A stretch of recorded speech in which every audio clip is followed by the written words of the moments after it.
मेरा नाम अलीशा है। मेरी शादी को अभी 3 ही महीने हुए हैं। मैं एक छोटे से कस्बे में अपने शौहर के साथ रहती हूँ। मेरे शौहर साथ एक सरकारी इदारे में मुलाजमत करते हैं, मगर उनकी तैनाती दूसरे शहर खुशाब में है, इसीलिए उन्हें अक्सर काम के सिलसिले में वहां जाना पड़ जाता है। मैंने साथ से कई बार कहा कि कोई करीबी नौकरी तलाश करें। नई शादी के बाद इतनी दूरी मुझे अच्छी नहीं लगती है। वो भी कहते हैं कि दिल तो उनका भी यही चाहता है, मगर मजबूरी की बनाहर करना पड़ता है। कई बार उन्होंने तबादले की दरखास्त दी, लेकिन कामयाबी ना मिली सकी। यूं वो महीने में एक बार घर आते हैं और मैं तन्हा रह जाती हूँ। तन्हाई से बचने के लिए मैंने अपने घर में एक छोटा सा ट्यूशन सेंटर खोल लिया था। यहाँ मैं 5वीं से 10वीं जमात तक के बच्चों को पढ़ा लिया करती हूँ। मेरे पास मोहल्ले के कई बच्चे और बच्चियाँ आती हैं। इस तरह वक्त भी अच्छा गुजरता है और कुछ आमदनी भी हो जाती थी। एक दिन हसन मामूल बच्चों को पढ़ा रही थी कि दरवाजे पर दस्तक हुई। मैं बाहर गई तो मालिक हुसनैन, जो कि इलाके के बासर शख्स हैं, अपने बेटे दानियाल के साथ आए थे। मैंने उनको बिठाया और चाय पेश की।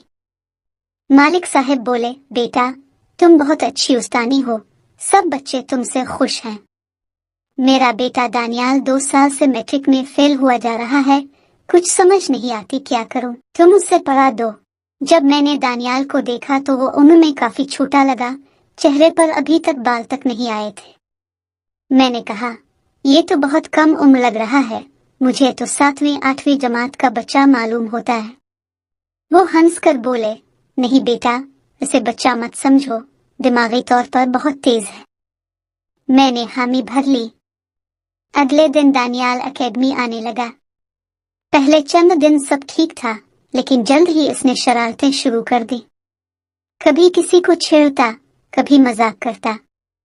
आहिस्ता आहिस्ता वो हद से बढ़ने लगा और जब भी आता मुझे ऐसे देखता जैसे नजरें खा जाएंगी। मुझे अंदाजा हो गया कि मामला कुछ और है। आखिर तक आकर मैंने इसका वक्त तब्दील कर दिया।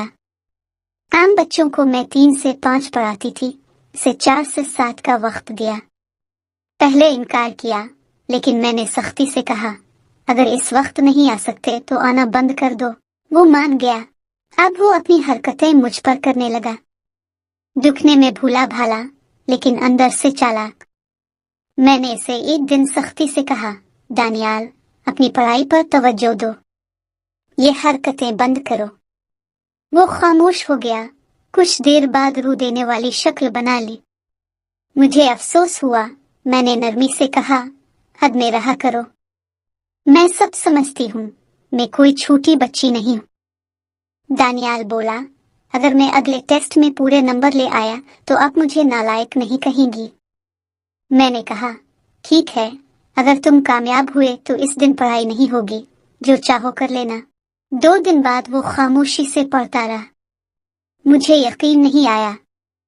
जब तीसरे दिन आया तो मेरे हाथ में टेस्ट लाकर बोला, देखी टीचर, मैं नालायक नहीं हूँ। मैंने टेस्ट देखा, वाकई पूरे नंबर थे। मैंने कहा, कहीं नकल तो नहीं की? वो बोला, चाही तो पूछ ले। मैंने सवालात पूछे और वो सही जवाब देता रहा। फिर बोला, आपने कहा था जो मांगूंगा वो देंगी। मैंने पूछा, क्या चाहिए तुम्हें?